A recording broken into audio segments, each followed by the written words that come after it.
어떤 분이 꽃길이라고 그러대요, 앞에. 어떤 분이 화분을 이렇게 쭉 기증하셔가지고 화분을 이렇게 쭉 하다 보니까 우리 권사님들, 집사님들 다니실 때 이렇게 꽃길이라고 그러더라고요. 그래서 꽃길을 저는 자주 지금 다니고 있어요. 다니고 있는데 거기 내려오고 있는데 어떤 젊은 사람 두 사람이 올라오더라고요. 그러더니 목사님이신가 보죠? 그래서 예, 그랬더니 새벽 기도 마치셨나 봐요. 그래서 예, 그랬더니 이런 걸 하나 이렇게 줘요. 그래서 이게 뭐냐 그랬더니 이게 보니까 예, 예, 이런 초청장 비슷한 거, 세미나 초청장, 성경 세미나 초청장 이렇게 하나 주더라고요. 그래서 내가 이거 보니까 박옥수 목사 성경 세미나 이렇게 됐어요. 여러분, 박옥수 목사가 누군지 아세요? 예, 선산 출신이에요. 선산에서 인물들이 많이 났는데 좋은 사람들이 많은데 이단도 한 사람이 나왔어요. 이단의 우두머리 구원파거든요. 권신찬 여러분 아시죠? 그 다 구원파거든요. 근데 이분들의 주장이 뭐가 문제냐면 예수님을 구주로 영접하고 믿으면 더 이상 회개하면 안 된다. 회개하고 내가 죄인이라 그리고 죄진 거 고백하면 지옥 간다. 이렇게 주장을 해요. 그리고 구원도 3단계 구원이래요. 영혼이 구원받아야 되고, 그 다음에 이제 혼이 구원받아야 되고, 육체가 구원받아야 되고. 참 이거 3단계 구원 이렇게 또 주장하거든요. 그 외에도 이단적인 요소가 너무 많아가지고 모든 교단에서 이단으로 찍었어요. 근데 새벽에 이걸 갖다 주면서 목사님이 세미나 보라고 이렇게 저한테 이 초청장을 이렇게 주면서 초청장도 잘 만들었어요, 아주. 여러분, 미혹의 영이죠. 이 사탄의 영이죠. 우리가 예수님을 구주로 영접하지 않습니까? 부활하신 예수님을 나의 주님으로 구주로 영접하고 그분께 나의 삶을 내어드리고 순종하면 그 순간에 하나님의 자녀가 되고 하나님 천국 백성이 되는 거예요. 그런데 죄를 안 짓습니까? 영은 거듭났지만 이 육은 죄성을 갖고 있기 때문에 계속 죄를 짓잖아요. 자꾸 넘어지잖아요. 여러분, 한 주간 동안 한번 살펴보세요. 죄 안 짓습니까? 죄 짓잖아요. 인간이기 때문에 잠시 방심한 틈을 주고 또 자꾸 말씀 의심하고 기도 생활 안 하고 말씀 안 보면 넘어지잖아요. 근데 뭐라 그래요? 회개할 게 없다고. 한번 예수 믿으면 그냥 천국 간다고. 이게 말이 된 소리예요, 여러분. 그렇게 죄인이라고 고백하고 죄를 고백하고 그렇게 하면 지옥 간다고. 이게 말이 되는 소리예요. 이렇게 주장하는 게 구원파들의 주장입니다. 네, 그러니까 여러분 이런 데 미혹되지 마시고 하나님 말씀 가운데 서셔야 돼요. 신천지 이만희, 또 하나님의 교회 안성홍, 얼마나 이단들이요 미혹의 영인지 혼란 가운데 있어요. 혼란 가운데. 여러분, 우리가 하나님 말씀을 붙잡고 믿음으로 바르게 사는 거 정말 중요합니다. 여러분이 세상에 이단들이 막 그렇게 설치고 또 세상의 언론들이 이상한 얘기를 해도 기도하는 가운데 하나님 말씀 붙잡고 믿음으로 흔들리지 말고 그렇게 살아가야 됩니다. 이게 그리스도인의 삶입니다. 그렇게 모두 사시기를 주님의 이름으로 축복합니다. 여러분, 고린도 전서에 보면 이 예수님의 부활에 대해서 많이 말씀하고 있거든요. 근데 여러분, 부활을 이렇게 예언한 사람이 있어요. 누구냐면 다윗입니다. 다윗은 예수님의 십자가를 시편 20편에 너무나도 잘 묘사하고 있어요. 그리고 예수님의 부활까지도 정확하게 말하고 있어요. 여러분, 다윗은 예수님으로부터 1000년 전에 태어났거든요. 그런데 성령의 감동으로 기도하면서 늘 찬양하고 하나님께 영광 돌리는 가운데 영광 가운데 하늘의 영광을 봤어요. 저와 여러분도 그렇게 기도하는 가운데 성령의 능력으로 하늘의 영광을 보고 하나님의 뜻을, 하나님의 비전을 발견하는 성도님들 다 되시기를 주님의 이름으로 축복합니다.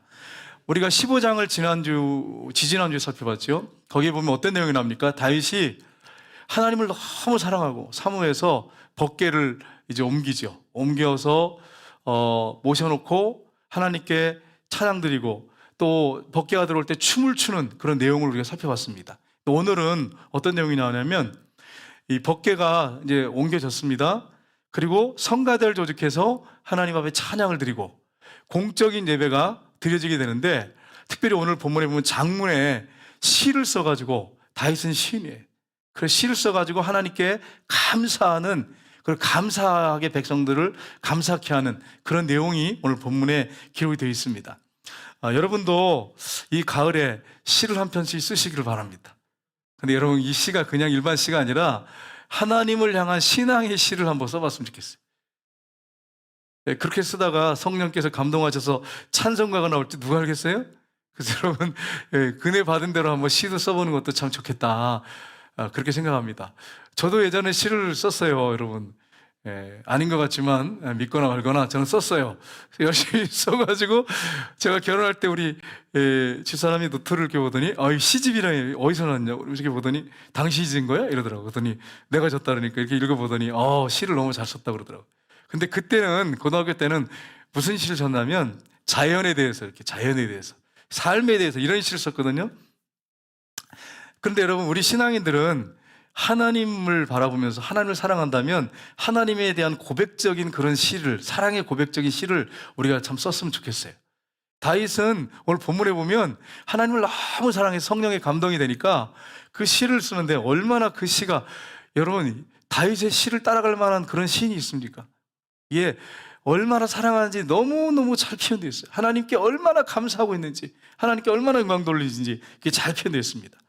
여러분, 다윗은 어떻게 하나님께 영광을 돌렸습니까? 오늘 본문에 쭉 보시면 나오는데, 제물을 드리면서 영광을 하나님 앞에 드립니다. 그래서 제일 먼저 온전하게 하나님을 앙모하면서 번제를 드리고, 하나님의 은혜에 감사해서 화목제를 드리는 그런 모습을 우리가 볼 수 있습니다.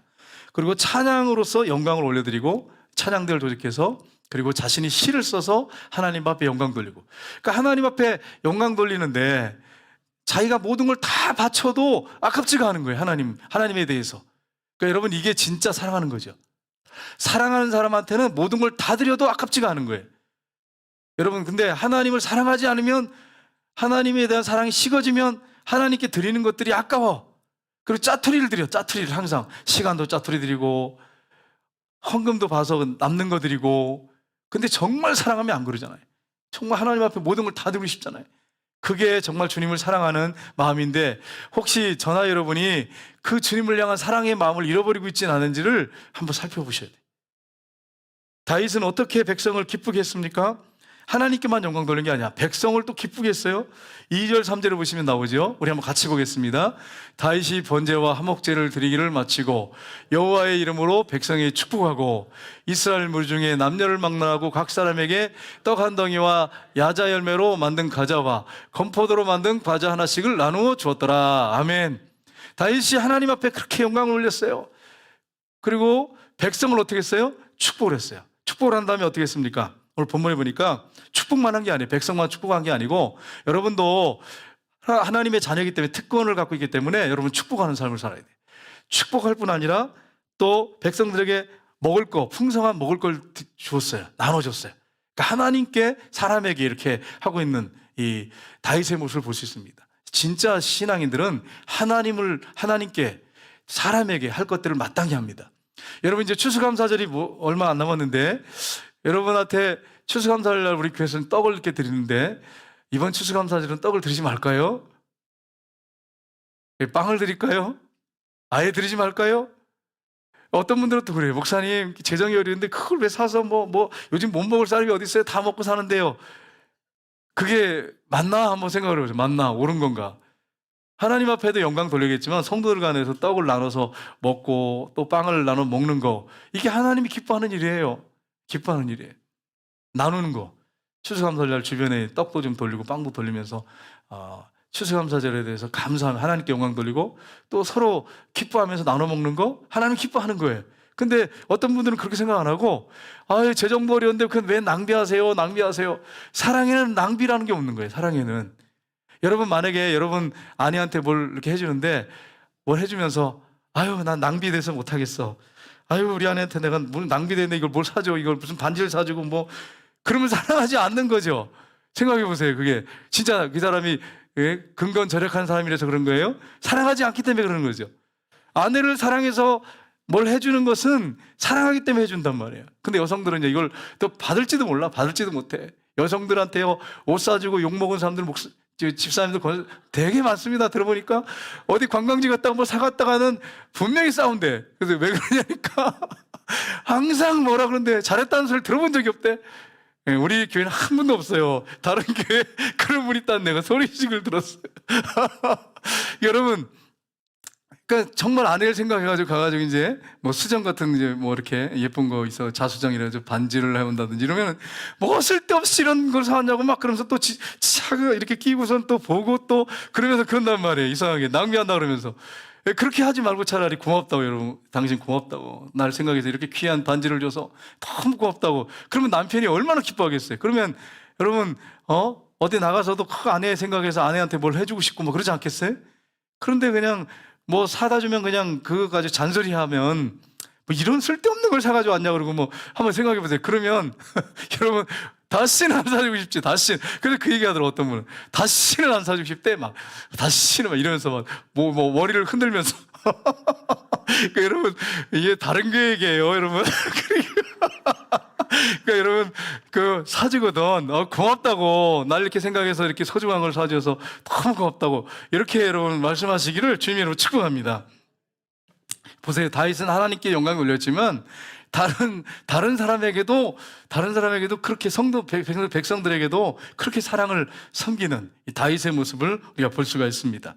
다윗은 왕이요 선지자였습니다. 우리는 왕으로만 생각하는데 다윗은 선지자였어요. 여러분 왕이 선지자가 될 수 있나요? 뭐 그런 분이 있긴 있어요. 사무엘 선지자 같은 경우에 왕은 아니지만 사사지만 선지자였어요. 제사장도 기었고요. 근데 여러분 보세요. 다윗은 왕이었어요. 원래 왕으로 부름받았어요. 이 다윗은 레이지파가 아니에요. 다윗은 그냥 왕이에요. 왕. 유다 지파예요. 그런데 하나님이 그를 선지자라 그러세요. 여러분 어디 나옵니까? 사도행전 2장 29절 보겠습니다. 같이 읽겠습니다. 다윗이 죽어 장사되어 그 묘가 오늘까지 우리 중에 있도다. 그는 선지자라. 아멘. 그는 누구라고요? 선지자래요. 선지자. 그 뒤에 보면 다윗이 예수님의 부활에 대해서 예언했다고 해요. 그 몸을 음부에 버려두지 않고 그 육체가 썩지 않았다고. 예수님이 부활할 것에 대한 예언을 하고 있습니다. 여러분 그게 2000년 전에 예수님이 오시기 1000년 전에 예언한 거예요. 그러니까 여러분 기도하는 사람에게 하나님이 하늘의 비밀을 가르쳐줘요. 기도하지 않는 사람은 하나님의 비밀을 알 수가 없어. 그러니까 여러분 가슴에 손을 얹고 한번 기도해 보세요. 나는 기도하는 사람인가? 기도하는 사람에게 하나님이 알려주세요. 하나님의 비밀을. 기도하지 않는 사람한테 절대로 비밀을 알려주지 않습니다. 다윗은 기도하는 사람이에요. 이 법궤를 갖다 모셔놓고요. 장막의 휘장 가운데 잘 모셔놓고 날마다 거기 들어서 찬양을 하고 경건하게 하나님께 예배드리고 그 다음에 늘 기도했어요. 저 여러분이 그렇게 기도하는 사람이 되기를 주님으로 축복합니다. 기도하는 사람을 하나님이 귀하게 여기고 그에게 하나님의 비밀을 알려줘요. 그러면 뭐예요? 선지자란 말이 뭐예요? 한문으로 풀이하면 미래를 보는 사람이잖아요. 하나님이 비전을 보고 앞을 보는 사람이 선지자잖아요. 그러니까 여러분이 그렇게 되기 원하신다면 기도의 사람이 돼야 돼요. 기도의 사람이 되기를 주님의 이름으로 축복합니다. 그 다윗은 선지자라 이렇게 말합니다. 다윗은 예수님의 십자가 부활을 정확하게 1000년 전에 너무나도 생생하게 묘사해놨어요. 여러분이 시편 20편 한번 보세요. 20편 한번 쭉 보시면 다윗이 그렇게 묘사를 생생하게 하고 있습니다. 그리고 오늘 본문에 보면 하나님 앞에 감사와 찬양을 올려드리고 있어요. 자, 그러면 우리가 하나님께 감사와 찬양을 드려야 할 이유가 무엇인가 하는 부분을 우리가 살펴보기 원합니다. 첫 번째는 하나님은 어떤 분이시냐? 하나님은 능력의 하나님이시기 때문에 그렇습니다. 우리 하나님은 전능하신 분이에요. 엘샤다이 하나님, 능력의 하나님. 그분은 모든 권능을 갖고 있어요. 그분이 못하실 일은 하나도 없어요. 그분이 하려고 마음먹으시면 다 하실 수 있어요. 그분이 능력이 없어서 못하는 일이 없다니까요. 우리는요 못하는 게 너무 많잖아요. 내 뜻대로 안 되잖아. 살아보세요. 살아보면 여러분 더 실감하시잖아요. 내 뜻대로 안 돼. 내 생각대로 안 돼. 하나님은 하시려고 하면 다 돼. 그래서 여러분 예전에 보면 우리 신앙인들은 많이 배우지 못했지만 어떤 문제가 있으면 금식하면서 기도하고 얼마나 몸부림쳐 간구한지 몰라요. 여러분 저쪽에 제가 오살리 금식기도원에 가서 거기서 이제 들은 얘기인데 거기 어떤 분이 이런 얘기를 하더라고요. 제가 여기 다닐 때 20년 전에는 꽉 찼대. 금식한 사람들이 그렇게 많았대요. 어떤 문제가 생기면 거기 와서 3일 금식하고 일주일 금식하고 어떤 분은 40일 금식하고 성도들이 목회자가 아니고 그렇게 금식하면서 간구해서 하나님 앞에 응답받고 돌아가는 성도들이 많았는데 요즘에는 배부르고 등 땄으니까 안 온대. 그래가지고 텅텅 비었어요. 가서 제가 2번 가봤잖아요. 가보니까 텅텅 비었어요. 텅텅 비어있어. 거기 꽉 찼던 사람들이. 배부르니까 그래요. 이제 부족한 게 없는 거예요. 그런데 이상하죠? 만족감이 없네. 그렇게 잘 살고 부족함이 없는데 만족감이 없어. 만족하는 사람들은 어디에 보면 저쪽 후진국 사람들은 만족하대. 희한하죠? 그러니까 이런 물질이 있고 뭐가 있다고 해서 만족하는 게 아니에요. 삶이 만족하는 게 아니에요. 하나님이 나의 정말 주인이 되시고 그분을 정말 사랑하고 그분하고 바른 관계 가운데 신앙생활 친밀감 가운데 살지 않으면 우리에게는 만족감이 없습니다. 물질이 아니에요. 물질이 아니에요. 하나님께 있어요. 하나님께. 우리가 하나님하고 어떤 관계냐가 만족을 결정합니다. 그래서 여러분이 하나님을 정말 높이고 영광 돌려야 되는데 다윗은 정확하게 하나님이 어떤 분인지 알았어요. 그래서 오늘 10절에 11절에 보면 우리 한번 9절 한번 보겠습니다. 같이 한번 읽어보겠습니다. 그에게 노래하며 그를 찬양하고 그의 모든 기사를 전할지어다. 아멘. 하나님께서 행하신 모든 그런 놀라운 일들을 전해라 이렇게 말합니다. 다윗은 체험했어요. 그리고 또 10절 11절에 보면 이렇게 되어 있습니다. 같이 한번 읽어보겠습니다. 그의 성호를 자랑하라. 여호와를 구하는 자마다 마음이 즐거울지로다. 여호와와 그의 능력을 구할지어다. 항상 그의 얼굴을 찾을지어다. 아멘. 그 성호라는 말은 거룩하신 하나님의 이름을 자랑하라. 하나님의 이름을 자랑하라. 하나님을 구한다는 말은 찾는다는 뜻이에요. 원어상에 보면 하나님을 찾는 자마다 마음이 즐거울지어다. 맞아요. 하나님을 간절히 찾는 자들은 여러분 사슴이 목마른 사슴이 시냇물을 찾는 것처럼 하나님을 찾는 사람들은 즐거워요. 즐거워. 하나님을 찾는 자들은 그 앞에 엎드려 기도하는 자들은 진심으로 기도하는 자들은 즐거워요. 여러분 안에 기쁨과 즐거움이 사라졌으면 한번 돌아보세요. 내가 하나님을 지금 찾고 있는가? 진짜 진실된 기도를 드리고 하나님께 나가고 있는가? 만약 그게 안 되면 여러분 즐거움이 없어요. 기쁨이 없어요. 근데 여러분이 정말로 하나님을 찾는 사람이라면 하나님께 가까이 나가서 기도하는 사람이라면 그 마음에 기쁨이 있고 즐거움이 있고 시온의 대로가 있어요. 여러분 그렇게 되시기를 주님의 이름으로 축복합니다. 하나님의 능력을 구할지어다 이런 말은 뭐냐면 하나님의 능력을 바라봐라.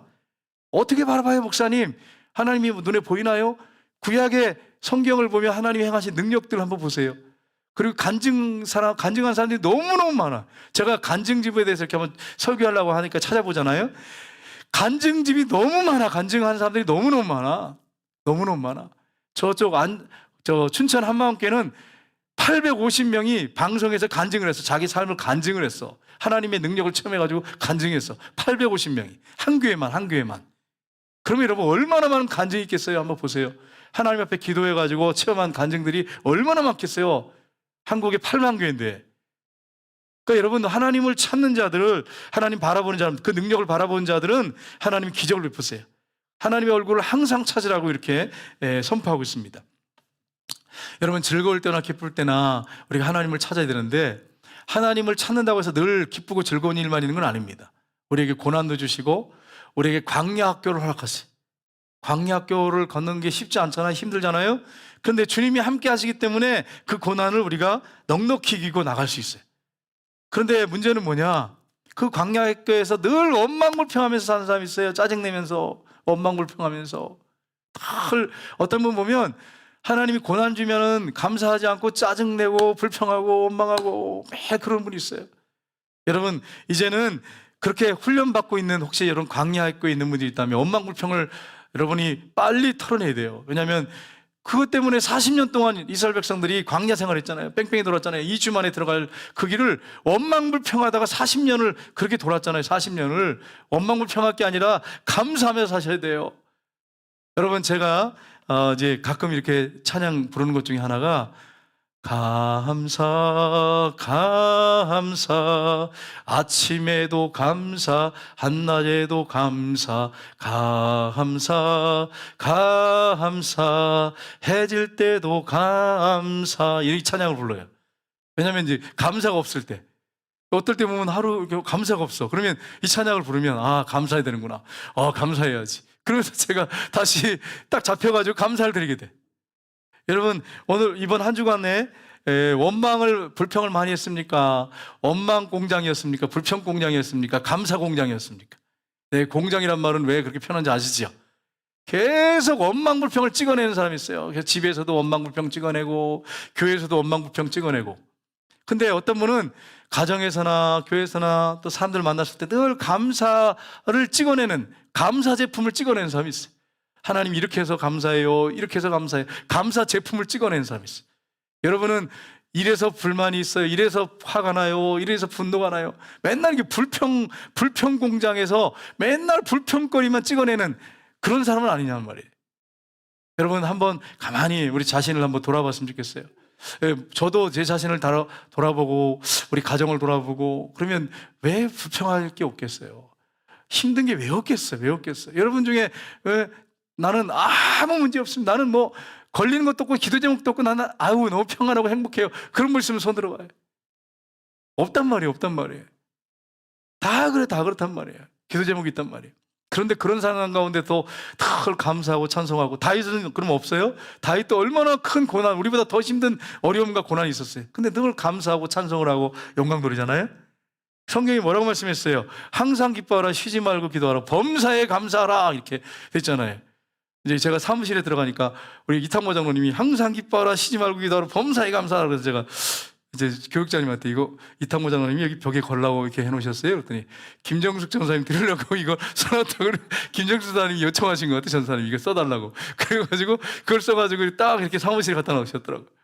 여러분, 우리 장로님이 북글씨 솜씨가 아주 점점 아주 일취월장 발전하고 계세요. 그래서 여러분 필요한 분 있으면 써달라고 하시면 좋겠어요. 여러분 항상 기뻐하라, 쉬지 말고 기도하라, 범사에 감사하라, 범사에 감사하라. 범사에 무슨 말이에요? 어떤 상황 가운데서도 어떤 일 가운데서 감사하라는 거예요. 왜 감사하라 그럴까요? 하나님은 미래를 보고 계신 분이잖아. 미래를, 우리의 미래를 보고 계시는 분이 다 알고 계신단 말이에요. 그러니까 감사하며 살라는 거예요. 그러면 때가 되면 해결될 텐데 그걸 그냥 땡겨가지고 걱정 근심하면서 원망하고 불평하고 그냥 죽는 것도 아닌데 그냥 죽는 것도 아닌데 그렇게 원망하고 불평하고 그러고 있으면 되겠어요? 한번 생각해봐요. 감사하면서 하셔야 돼요. 감사하면서. 고린도 후서 6장 18절에 보면 이렇게 되어 있습니다. 같이 읽겠습니다. 너희에게 아버지가 되고 너희는 내 자녀가 되리라, 전능하신 주의 말씀이라 하셨느니라. 아멘. 하나님이 우리의 뭐예요? 아버지예요. 우리 하나님이 우리 아빠가 되시고 아버지가 되세요. 아버지가 되세요. 그래서 여러분 제가 아빠 아버지라고 부르면서 기도할 때 참 하나님께서 가까이 계시다고는 너무너무 안 느껴요. 그래서 여러분 하나님 앞에 아빠 아버지라고 부르면 나가셔야 돼요. 우리 하나님 아버지는 원수 같은 사람을 사랑하는 아버지예요. 죄인인 우리를, 원수 같은 우리를 사랑하신 아버지예요. 그래서 우리가 하나님 앞에 아빠라고 아버지라고 부르면 나가는 거예요. 육신의 아버지가 달라요. 육신의 아버지하고. 제가 이렇게 보면 육신의 아버지 간증들을 이렇게 쭉 들어보잖아요. 육신의 아버지 중에 참 존경받을 만한 분이 많습니다. 그러나 그런 아버지도 자녀한테 다 해주지 못하더라고요. 원하는 대로. 왜냐하면 한계가 있기 때문에. 어떤 아버지는 자녀한테 상처만 주는 아버지도 있단 말이에요.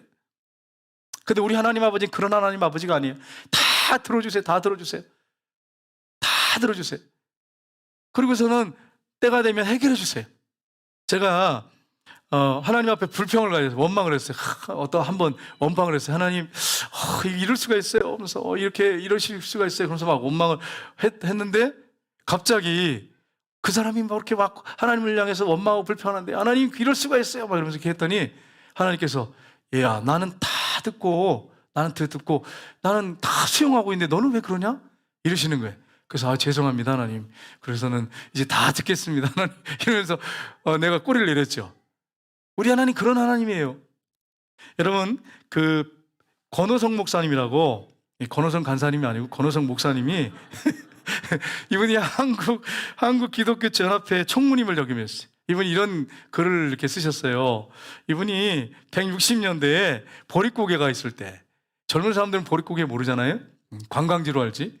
이 보릿고개가 있을 때 이분이 식사를 하려고, 이제 보릿고개니까 얼마나 배고플 때입니까? 근데 식사도 뭐 변변치 않잖아요. 그래서 이제 상을 쳐놓고 먹으려고 그러는데 거지 하나가 노크를 했어요. 보니까 거지가 있어가지고 목사니까 들어오라 그랬어요. 목사니까 어떻게 쫓겠어요? 그래서 밥상에 앉혔어요. 그래서 이제 얼마나 배고프세요? 그러면서 자, 우리 하나님 앞에 감사의 기도를 드립시다. 그러면서 하나님 아버지, 그런데 갑자기 거지가 뭐라 그러냐면은 하나님이 어딨냐고, 기도는 무슨 기도냐고 딱 이러는 거예요. 목사님이 화가 나잖아. 이 돼지 같은 사람 이러면서 화가 나잖아. 그래가지고 나가라고, 그냥 나가라고. 당신 같은 사람 밥 줄 자격도 안 된다. 이거 밥 아깝다. 그러면서 막 내쫓아버렸어. 그렇죠. 저 같아도 아마 그럴 거예요. 아니 세상에 기도하지 말라고 그러고 기도 시간에 하나님 어딨냐 그러면 되겠어요? 그럼 내쫓아버렸어. 그리고서 이제 저녁에 앉아서 기도를 이렇게 쭉 하시는데 하나님이 그러시더래요. 얘야, 너는 한 번 그렇게 욕하는 거 가지고 그러냐? 나는 50년 동안 그 저주와 욕을 다 들었다. 그래도 매일 먹을 걸 그 사람한테 내가 그 거지한테 줬다. 나는 그 거지를 사랑한다. 그래도. 그러니까 너도 그 거지한테 먹을 걸 줘라. 어떻게 너는 한 끼를 못 주냐? 이러시더래. 그래가지고 죄송합니다 하나님 그러면서 회개했다고 이 권호성 목사님이 쓴 글에 그런 글이 있는 걸 봤어요. 그러니까 여러분 거지들 중에 그런 사람이 있잖아요. 하나님의 은혜를 모르고 참 원망불평하는 거지들이 있단 말이에요. 근데 그 거지들도 하나님이 사랑하신단 말이에요. 원수요 죄인도 사랑하신단 말이에요. 돌아올 때까지 기다리시는 하나님 아버지시잖아요. 그래서 우리가 하나님의 아버지가 그런 분이시라면 우리의 삶 속에 우리가 실수도 하고 잘못할 수 있고 넘어질 수 있지만 우리 하나님 육신의 아버지하고 다르단 말이에요. 언제든지 그 하나님 앞에 달려가서 기도하면 그분이 능력이 있으신 하나님이잖아요. 우리를 도우시고 우리에게 역사하시는 하나님, 기사를 베푸신 하나님. 우리가 이런 사실을 기억하고 하나님 앞에 나가는 한 주간이 되시기를 주님의 이름으로 축복합니다. 두 번째는 언약을 반드시 지키신 하나님이시기 때문입니다. 우리 15절 16절 한번 볼까요? 같이 읽겠습니다. 너희는 그의 언약고 천대에 명령하신 말씀을 영원히 기억할지어다. 아멘. 여러분 다윗이 천대라고 했을 때 그냥 막연한 천대가 아니라 실제예요. 제가 왜 실제인지를 여러분 말씀드릴게요. 천대에 명령하신 말씀, 약속하신 말씀, 하나님이 명령하시거나 맹세하시거나 하신 약속은 약속이거든요. 그 말씀을 영원히 기억하셨어요. 그대로 하십니다. 그래서 한번 읽어보겠습니다. 16절 말씀. 이것은 아브라함에게 하신 언약이며 이삭에게 하신 맹세이며. 아브라함부터 다윗까지가 천년이에요. 천년. 아브라함이 태어나서 부름받은 다음부터 다윗까지가 거의 천년이에요. 뭐 정확하게 천년은 아니지만 천년이에요. 약 대충 잡아서 천년 정도 돼요. 근데 보세요. 아브라함이 BC 2016년이란 말이에요. 그때 하나님 앞에 부름받습니다. 창세기 12장 7절에 보면 이렇게 되어 있습니다. 같이 읽겠습니다. 여호와께서 아브라함에게 나타나 이르시되 내가 이 땅을 내 자손에게 주리라 하신지라. 자기에게 나타나신 여호와께 그가 그곳에서 제단을 쌓고. 하나님이 아브라함한테 지금 아들도 없어요. 70세인데 아들도 없었어요. 그런데 하나님이 뭐라고 하시냐면 내가 내 후손에게 자손에게 이 땅을 주겠다. 아니 자손이라도 있어야지. 자손도 없는데 하나님이 그렇게 약속을 하셨어. 하나님 부도수표 남발하시는 분이에요? 아니란 말이에요. 그런 분이 아니잖아요. 이삭을 낳기도 전에 하나님이 약속을 했어. 자녀도 없는데 후손에게 이 땅을, 가나안 땅을 너에게 주겠다. 네 후손에게 주겠다. 이렇게 약속했죠. 그 다음에 하나님이 이삭에게 또 말씀하세요. 창세기 26장 3절 보겠습니다. 같이 읽겠습니다. 이 땅에 거류하면 내가 너와 함께 있어 내게 복을 주고 내가 이 모든 땅을 너와 내 자손에게 주리라. 내가 내 아버지 아브라함에게 맹세한 것을 이루어. 아멘. 보세요. 아버지가 이제 죽었어요. 근데 이삭에게 뭐라고 말씀하세요? 내가 이 모든 땅을 너와 내 후손에게 주겠다. 또 약속하시죠? 그 다음에 하나님께서 야곱에게 나타나셔 또 약속하세요. 야곱이 이제 총각이야. 형의 눈을 피해서 도망가는 하란으로 도망갈 때 하나님이 나타나셨어요. 광야 이 베델에서. 말씀하세요. 13절에 보세요. 같이 읽겠습니다. 또 본즉 하나님께서 그 위에 서서 이르시되 나는 여호와니 너의 조부 아브라함의 하나님이요 이삭의 하나님이라. 내가 누워있는 땅을 내가 너와 내 자손에게 주리라. 아멘. 지금 결혼도 안 했어. 총각한테 내 자손에게 이 땅을, 이 가나안 땅을 주겠다. 이렇게 약속하시잖아요. 여러분 하나님은 보세요. 하나님은 미리 다 알고 계세요. 미래를 다 보고 계시잖아요. 그러니까 하나님께서 이렇게 약속하시는 거예요. 1000년 후에 있을, 예를 들어서 몇천 년 후에 있을까지도 예언하시는 거죠. 메시아 탄생을 하나님께서 아담에게 예언했잖아요. 아담에게 예언했단 말이에요. 4000년, 5000년 전에. 그래서 하나님께서 적은 수였죠. 그래서 이제 어떻게 합니까? 이제 가가지고 하란에 가서 결혼을 해가지고 아들을 12을 낳았어요. 12. 그래가지고 12를 낳았는데 그 12지파가 됐잖아요. 그리고 이제 12지파가 다 어디 갑니까? 70명이 이제 돼가지고 이제 애굽에 내려갔죠. 애굽에 내려가서 거기서 400년 동안 있으면서 거의 장정만 60만, 그러면 한 200만 되잖아요. 그렇게 많게 했어요 하나님께서. 그리고서 어떻게 했어요? 그 가나안 땅을 이주시켜가지고 그냥 가나안 땅을 갖다가 정복하게 하셔서 가나안 땅을 다 차지하게 만드셨어요. 하나님이 아브라함한테 약속하신 것을 그대로 이루시는 것을 볼 수 있어요. 그 적었던 숫자를 갖다가 그렇게 많게 하셔가지고 가나안 땅을 주셨어요. 지금도 이스라엘이 지금 가나안 땅에 살고 있잖아요. 그리고 트럼프는 예루살렘을 수도로 정해가지고 밀어붙였잖아요. 막 화약고가 될, 중동에 화약고가 될 거다 막 중동 사람들이 막 그랬잖아요. 이슬람 사람들이. 그런데도 그냥 밀어붙였어.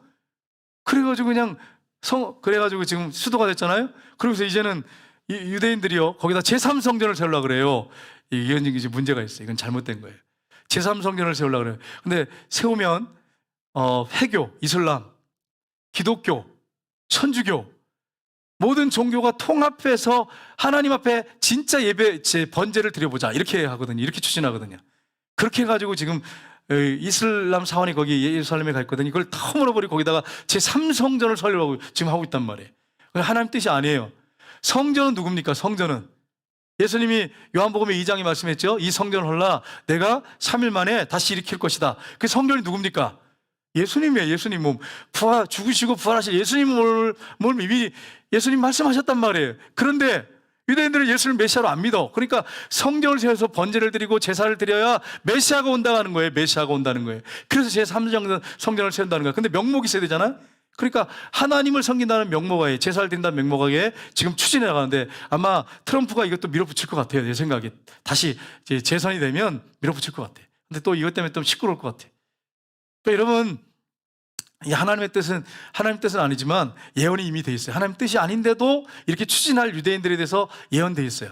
그리고 나중에 이제 이 사람이 그렇게 해가지고 성전을 세워주고서는 이제는 자기가 하나님이라 그래. 자기가 돌변해. 그러면 이 사람 메시 그러고서는 막 성전 제사를 폐하는 제사를 폐해버려요.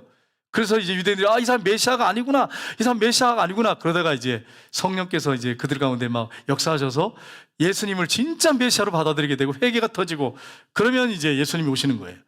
이 성경에 이미 기록돼 있어요. 이미 기록돼 있단 말이에요. 이건 제가 그냥 지어낸 말이 아니라 이미 성경에 예언이 돼 있단 말이에요. 예수님이 언제 오시는지 다 예언돼 있단 말이에요. 날짜는 몰라요. 근데 예언이 돼 있어요. 그러니까 여러분 이런 사실을 알고 하나님이 그렇게 예언하신 대로 이루셨잖아요. 하나님께서 그렇게 예언하셨는데 말씀하셨는데 보세요. 아브라함부터 다윗까지 거의 한 1000년이에요. 1000년. 근데 아브라함한테 내 후손으로 말미암아 내 씨로 말미암아 천하만민이 복을 받을 것이라 그랬죠. 1000년 후에 다윗한테 하나님 뭐라고 말씀하세요? 네 후손이 네 왕권이 영원할 것이다 이렇게 약속하시잖아요. 뭘 얘기합니까? 그 후손들이 쭉 이어져서 예수님이 다윗의 후손으로 오셨잖아요. 그래서 다윗에게 약속하셨어요. 다윗부터 예수님까지 1000년이에요. 보세요. 아브라함부터 다윗까지 1000년, 약 1000년이에요. 그 다음에 다윗부터 예수님 탄생까지 1000년이에요. 보세요. 이 1000년 단위로 예언한 것들이 그대로 이루어지잖아요. 예수님이 오셨어요. 오셔서 그리고 십자가에 죽으시고 부활하셨단 말이에요.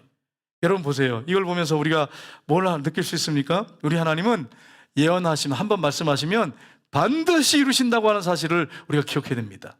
1000년이 돼도 그대로 이루시잖아요. 우리 하나님 그런 멋진 분이세요. 여러분 예를 들어서 제가 원서장 권사님한테 권사님 내가 예언의 은사가 있으니까 내가 예언을 해줄게요. 그래서는 한 5년 후에 3년 후에 일어날 일을 예언해주면 우리 권사님 난리 날 거예요. 역시 우리 목사님 신령해 그러면서 난리 날 거예요.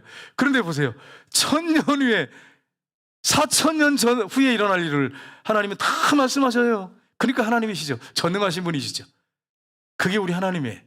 그래서 하나님이 한번 약속하시면 반드시 이루십니다. 이 사실을 여러분 믿으시기를 주님의 이름으로 축복합니다. 여러분 예언의 은사를 무시하시면 안 돼요. 방언의 은사도 소중하고 예언의 은사도 소중해.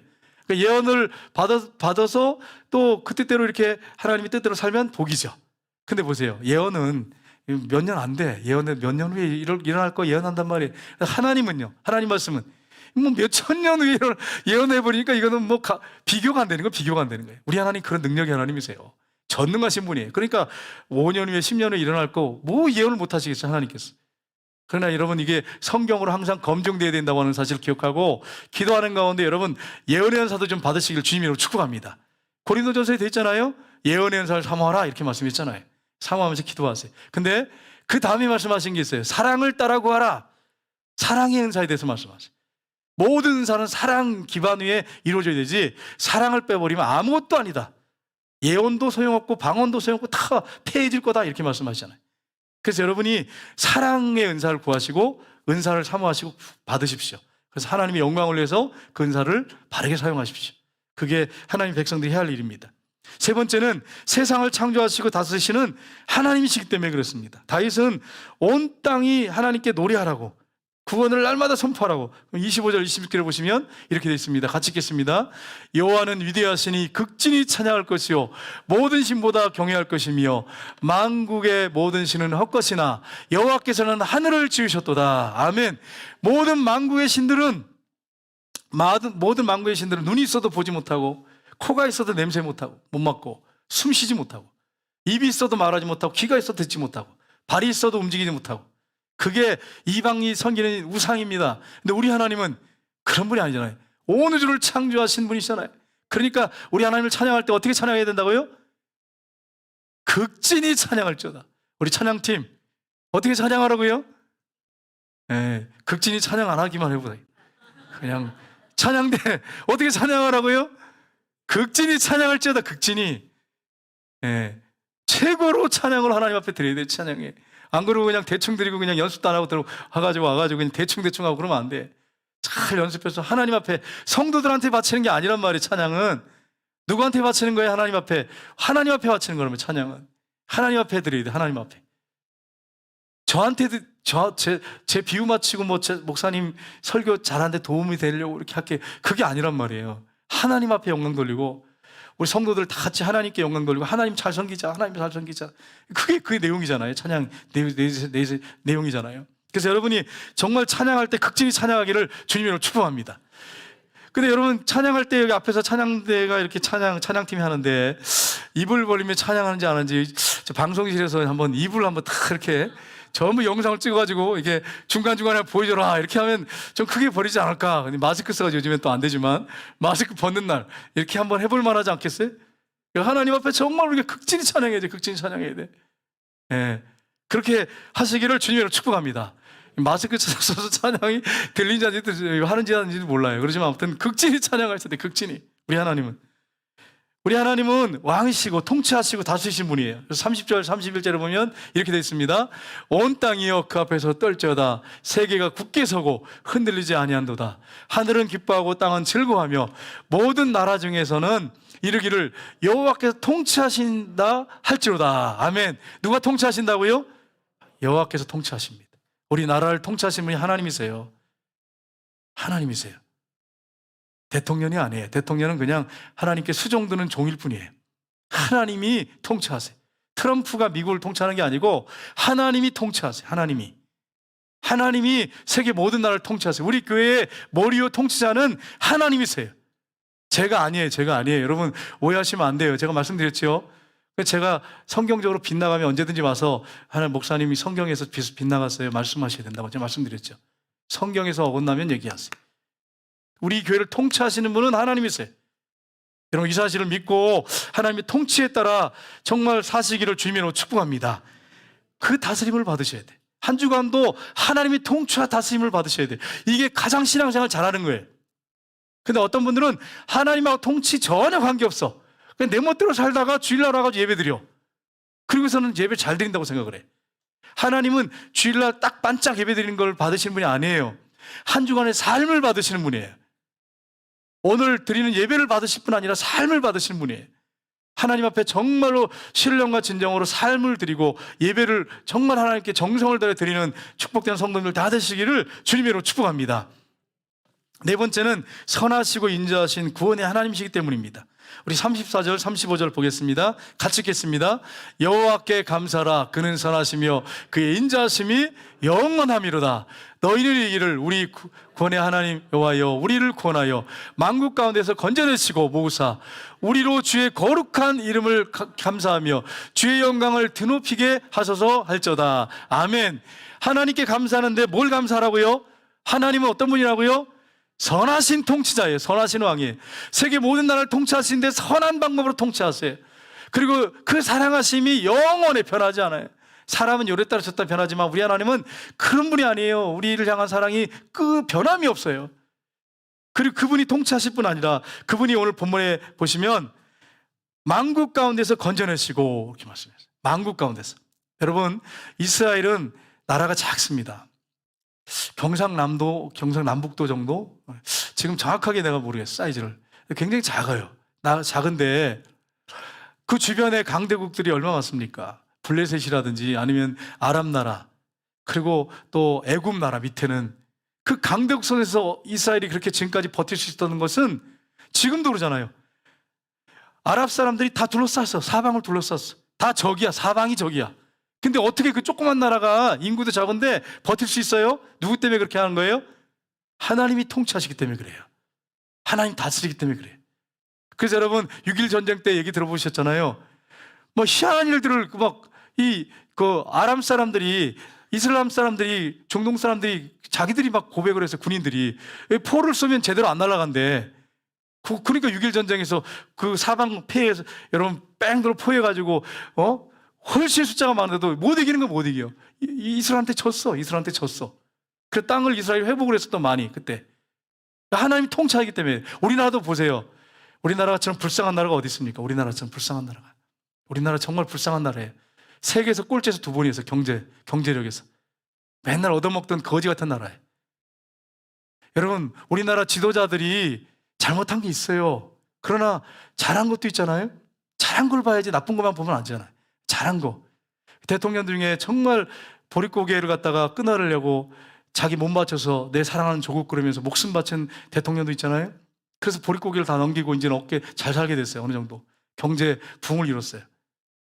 근데 여러분 보세요. 이렇게 잘 살게 되는데 누가 그렇게 하신 거예요? 대통령이 그렇게 하신 거예요? 도구로 사용하신 것 뿐이에요. 하나님은 도구로. 누가 하신 거예요? 하나님이 하셨어요. 북쪽에 보시면 북한이 있죠, 중국 있죠, 러시아 있죠, 밑에 일본 있죠. 강대국 사이에 껴가지고 우리나라 900 몇 번 침략을 받았단 말이에요. 지금까지 920 몇 번인가 침략을 받았더라고. 우리나라 역사를 보니까. 근데 그런 가운데 우리나라가 불쌍한 민족이에요, 여러분. 그러니까 서로 불쌍히 여겨야 돼. 우리 조상들이 그랬어요. 그래서 우리는 한이 많아. 제가 목사지만요, 판소리 들으면요 울렁울렁해 가슴이. 내가 무슨 고난을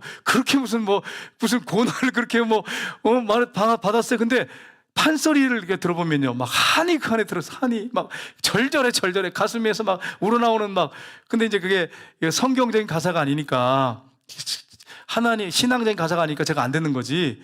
제가 만약에 신앙이 아니었으면 판소리 들었을 것 같아. 요즘 가요 볼 거 있어요. 맨날 그냥 무슨 말인지 못 알아듣겠어. 그냥 얼마나 그냥 빠른지 그냥 빨라가지고 못 알아듣는데 판소리 들어보면요, 무슨 말인지는 모르겠어. 어떨 때 보면. 그런데 이 한이 있잖아요. 한이 막 이게 배어 나오니까 막 가슴이 아프고요. 때로는요, 그런 생각이 들면서 판소리 들으면서 그런 게 느껴져요. 여러분 안 그러시나요? 저만 그래요? 한이 많아가지고? 그게 여러분 들어보세요. 우리나라 사람들이 그렇다니까요. 그렇게 고생한 민족이. 그런데 여러분, 그런 조그만 나라에서 동서가 갈라지고 남북이 갈라지고 이게 이러면 되겠어요, 여러분? 되겠어요? 이게? 진짜 이제 하나 돼야 돼. 정치인들 정신 차리셔야 돼. 왜 그냥 다 정치하면서 그냥 동서를 갈라놓고 그냥 그렇게 이 나라가 또 혼란을 만들었는지 모르겠어요. 정말 이거 잘못한 거예요. 그래서 여러분, 모든 그 지역 사람들이 하나 될 수 있도록 그렇게 정치인들이 만들어야 돼. 서로 사랑할 수 있도록. 그래서 통일을 이룰 수 있도록 해야 돼. 우리도 하나 안 되면서 무슨 통일 말도 안 되는 소리예요. 어떻게 감당하려고? 우리나라도 하나 안 됐는데 무슨 통일이에요, 통일은.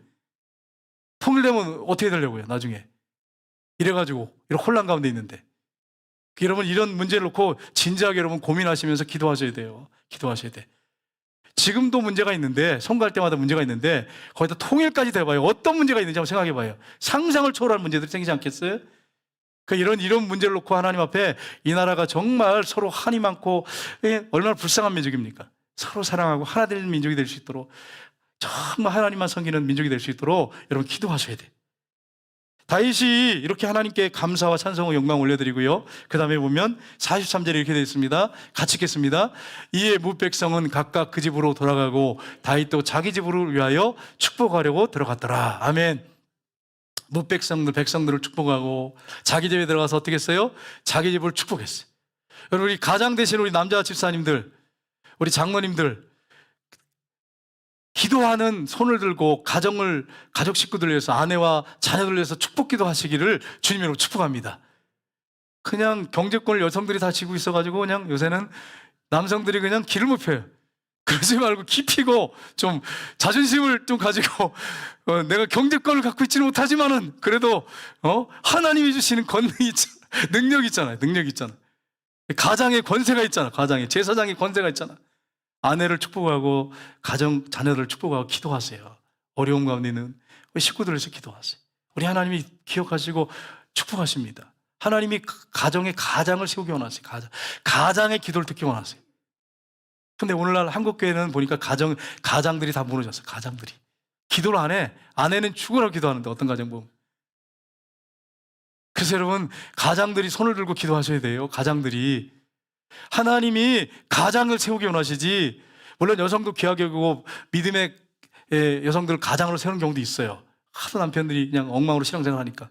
그러나 일반적으로는 하나님이 남편을 가정의 제사장으로 세우기 원하시고 영적 가장으로 세우기로 하신단 말이에요. 여러분, 제가 이렇게 헌금을 보면서 느끼는 게 하나 있어요. 거기 보면 남자 이름이 써있고 거기 옆에 부인의 이름이 들어가 있잖아요. 가로 안에 들어있잖아요. 물론 거꾸로 된 집도 있지만 안 믿으니까. 여러분, 하나라는 거예요. 한 몸이라는 거예요. 한 몸인데 머리로 남편을 세웠단 말이에요. 하나님께서. 아내 아니에요. 남편이에요. 가정의 머리는 남편이란 말이에요. 그러니까 남편의 기도가 얼마나 중요해요. 여러분 그래서 다윗이 들어가서 백성만 축복한 게 아니라 아내와 자식들을 축복하는, 가정을 축복하는 그런 모습을 볼 수 있습니다. 하나님은 가장의 기도 듣기를 원하십니다. 그래서 여러분, 우리 남성들 좀 길을 펴시고 정말 영적 가장으로서 가정을 축복하시고 기도하는 가장들이 다 되시기를 주님으로 축복합니다. 기도하겠습니다. 하나님 아버지, 이 땅에